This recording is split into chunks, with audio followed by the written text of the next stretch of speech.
Hi there, it's time to look at Algorand through the Wyckoff lens. If you're new to my sessions, here are the 3 key items I covered during this session. So let's start with the weekly chart and some interesting exercise because while I'm tidying up and enlarging the text so you can read the charts easier, I also bring in these tags, and this can help us understand what actually are happening during those Wyckoff stages. So what actually are people doing to cause the chart to show that kind of stages. So while we are within the accumulation, let's start with the orange ones. The preliminary support stage, that's where people, or like small fishes, panic sell while the whales starting to get in. Alright, selling climax is where the panic is over, finally, and there are more people buying the dip coming in. However, that's not the end of the test, as we're still going through multiple tests right now. The automatic rally set the accumulation cycle trading top. Sometimes, there can be buying that push the price above that area. That's where the sign of strength is, advancement with volume. However, there can be multiple sign of strengths. Much like testing to the lower side, there can be testing to the higher side. You can say it's fake bull if people are thinking, oh, this time it's going to go to another distribution. Let's get in, let's put in some long position or leverage, whatever. That's where you got crushed. Alright? We're still waiting for the second sign of strength to come. Sometimes it's just shoot up without taking much of a pause around the sign of strength level.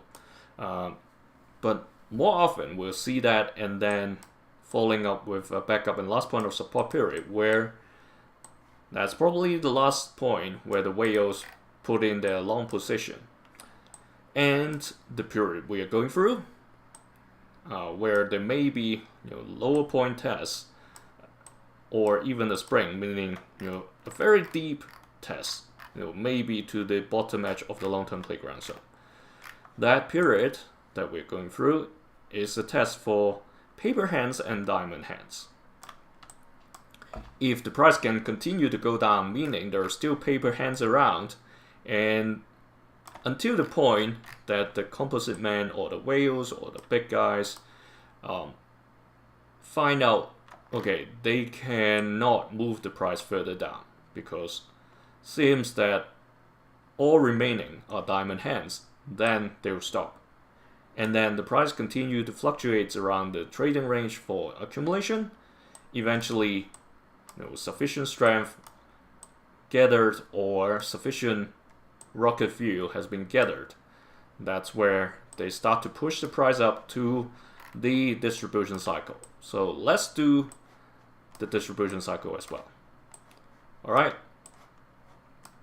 So, like I said, after the accumulation, when the whales started to push the price up, there is this PSY period. Alright, this is where the preliminary supply and also where the whales first selling comes in. Okay, that's where they started the very first bunch of offloading. Obviously, after this kind of selling, you see these wicks, pointing to a bottom or at the top of these. If a small fish is selling, there has to be millions of small fishes selling to create those dents. But if it's a whale, it's understandable. We only need a few. But then the retail start to realize, hey, the price is climbing, let's go in. That's where the retail FOMO gets in and pushes the price to buying climax. Then we have second test, or even upthrust and upthrust of the distribution.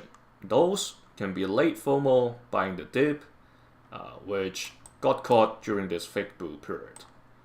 And last point of supply is potentially where the whales' final offloading gets in.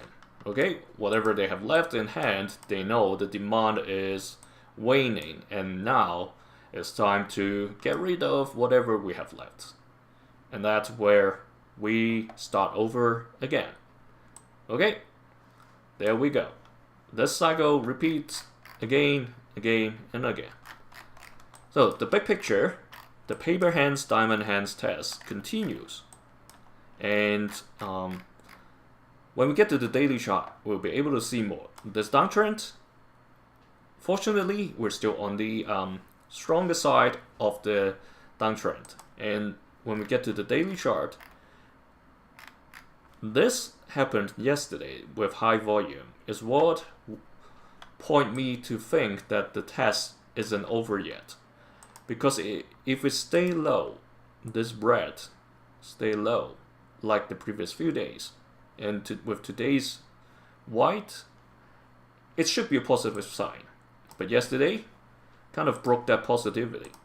So we probably have to still wait for a little bit before the price can eventually break towards the upside. When we look what happened since November 21st, the price actually kept suppressed by this yellow dash line at around 14 cents 80. That's actually support for the test during the beginning of November. And also, if we look to the left, that's where the spring and the selling climax was. That was June and April, just this year. Alright, so currently, this still acts as a relatively clear near-term resistance. When we move further along, if the price continues to stay on this upper half of this downward channel, we'll eventually get to a point when this box crosses the red key level of 10 cents. That's pointing towards the 21st of January. Obviously, the breakout can happen earlier. Just that, okay, we may have to wait till the year end to pass. Because as of this moment, if I borrow this line and put it here, just extend it to the left. I need more. Let's say minus 150. That should, get to where I want to. Let's give it even more. What I want to point out is the support the price is currently finding both on 21st, 22nd, and yesterday and today. If we look to the left, that's where the low point of 2024 summer, all the way into early autumn, was. Okay, we see those finding support and resistance over this level. If this still continue to provide support, we don't have to wait till January 21st. It's by the very end of the year. Right now it's pointing towards December 29th, 30th. Okay, it may be around those days or when we come back from New Year holiday. That breakout would happen. But there's still time. Okay, there's still time. There's still almost 4 weeks time. So when we come back in the next session, we'll see how far it's going or how much support it's getting from this line. Remember, like I said, I want to see lower red volume, not one like this over here. That's 20 million, 21 million. If it gets back to around 5 million, if it stays above this yellow line, that's some sort of good sign, meaning probably the paper hands are all gone. As of this moment, there seems to be still some paper hands around. Okay, so let's see how far Algorand is going. Is it going to have to reach the 0.1, the 10 cent red key level, in order to shake out all the paper hands, or is it going to find out, or the whales, are they going to find out sooner that only diamond hands are remaining right now? Okay, so that's for Algorand. Thanks for joining me. See you in another session.